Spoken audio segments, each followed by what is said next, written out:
Tennessee has finally said enough is enough when it comes to how we deal with guns in schools, and they have taken a step that no other state in the country has been bold enough to take. They are the very first state in the United States to mandate firearm safety education for every single child from kindergarten all the way through 12th grade. That means from the very first time a kid sets foot in school until the day they graduate, they're going to be taught about guns, not ignored, not shielded, not demonized. And honestly, I think this is a groundbreaking move that could reshape how we think about safety and responsibility in schools. Before going further, I want to throw this out there. What do you think this could mean if it were adopted nationwide? Imagine every child, no matter where they live, growing up with the same base level of knowledge when it comes to firearms. Drop your thoughts down below because I really want to know how you feel about this. Tennessee passed a new law that officially takes effect in the 2025 and 2026 school year.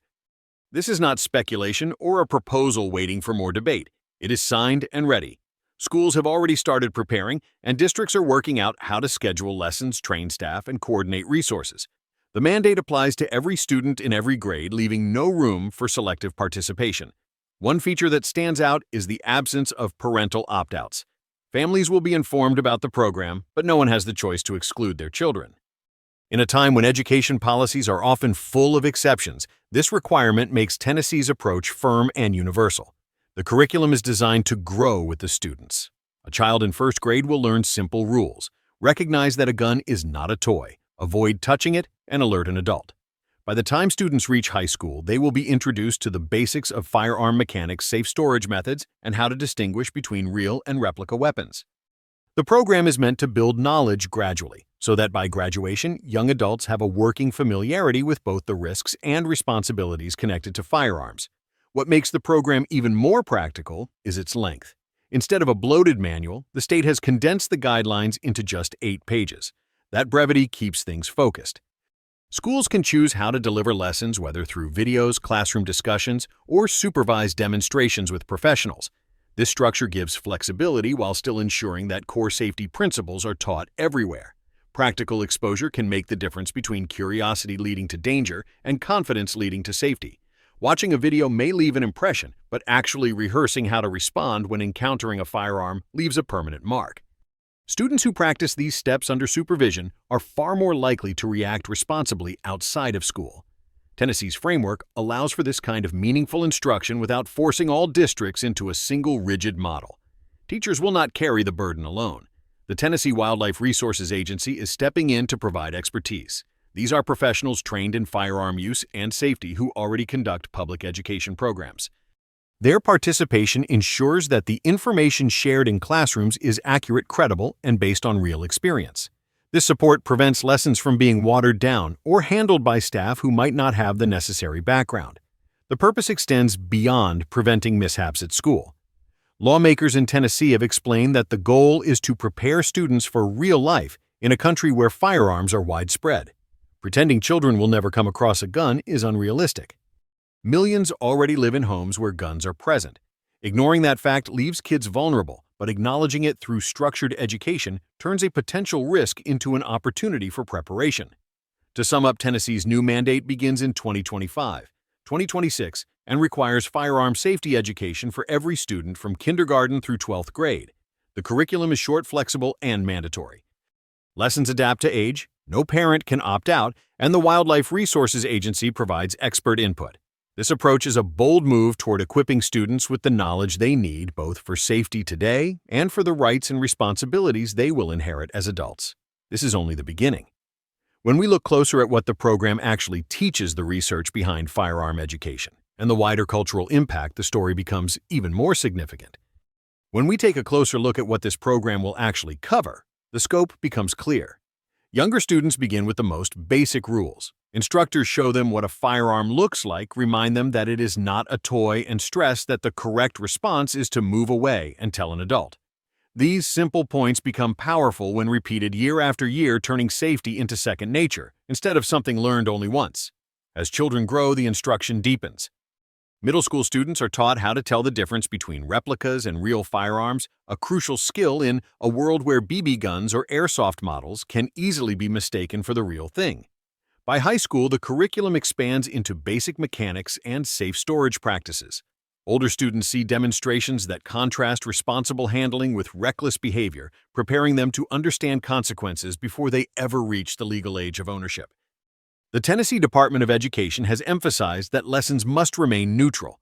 This is not a political program, but a safety program. Live ammunition is strictly prohibited in classrooms, and real firearms are not allowed as teaching tools. Instead, replicas and training devices are used to create realism without risk. That approach balances practicality with caution, ensuring safety is always the first priority. Support from the Tennessee Wildlife Resources Agency strengthens the program. These professionals have long experience teaching firearm safety to hunters and the public. Their involvement guarantees that students hear from experts, not just from teachers who may have no background in firearms.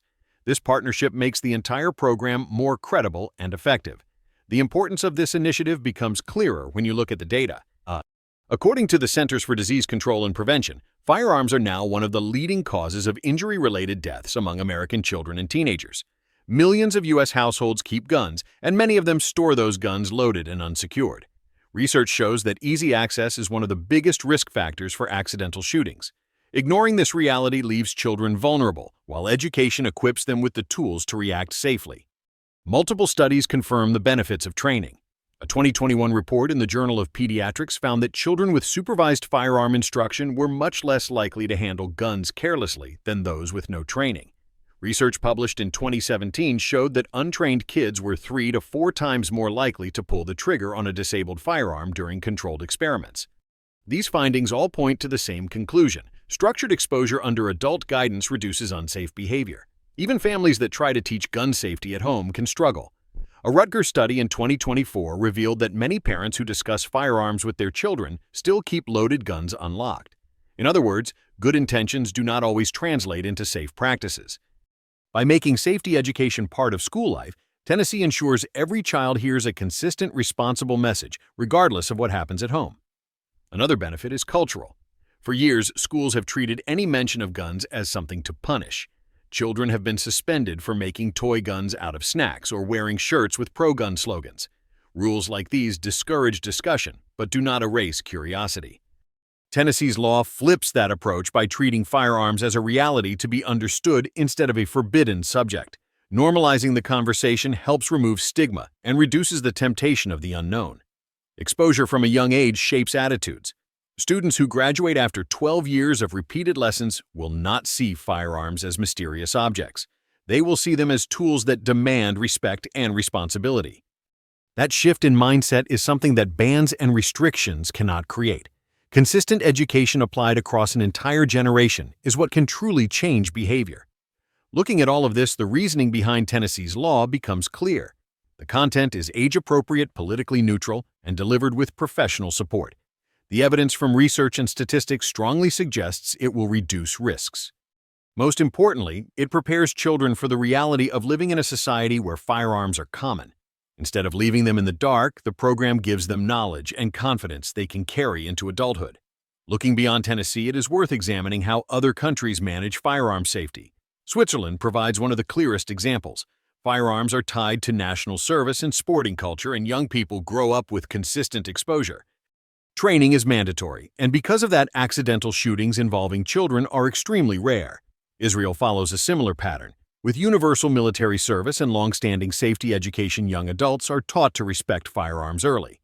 These nations show that open, structured training prevents harm far better than silence or stigma. Tennessee is not copying those systems directly, but the parallels are undeniable. Consistent education strips away the sense of mystery that often surrounds firearms. Students learn to treat them as tools that demand discipline, similar to cars or power equipment. Early exposure reduces fear, reduces accidents, and builds confidence. Tennessee's decision places it in line with some of the most effective international practices. This approach is a sharp contrast to what many American schools have practiced for decades. The dominant policy has been to avoid the topic. Children have been punished for drawing pictures of guns, for playing with toys that resemble firearms, or even for wearing t-shirts with gun images. These measures were intended to discourage violence, yet in reality they silence discussion without removing curiosity. When curiosity meets opportunity, danger follows. Tennessee has abandoned that avoidance strategy, replacing it with openness and education. Supporters argue this shift is not about promoting firearms, but about preparing children for the reality of American life. The right to bear arms is guaranteed in the Constitution, and many young adults will exercise that right as soon as they are able. Schools already prepare students for driving, voting, and paying taxes responsibilities that come with adulthood. Firearm safety is no different. If a right exists and millions will use it, giving young people the knowledge to do so safely is nothing more than common sense. Critics worry the program will normalize gun culture. That concern overlooks the evidence. Avoidance has not reduced gun ownership, nor has it eliminated tragic accidents. It has left generations of students without guidance.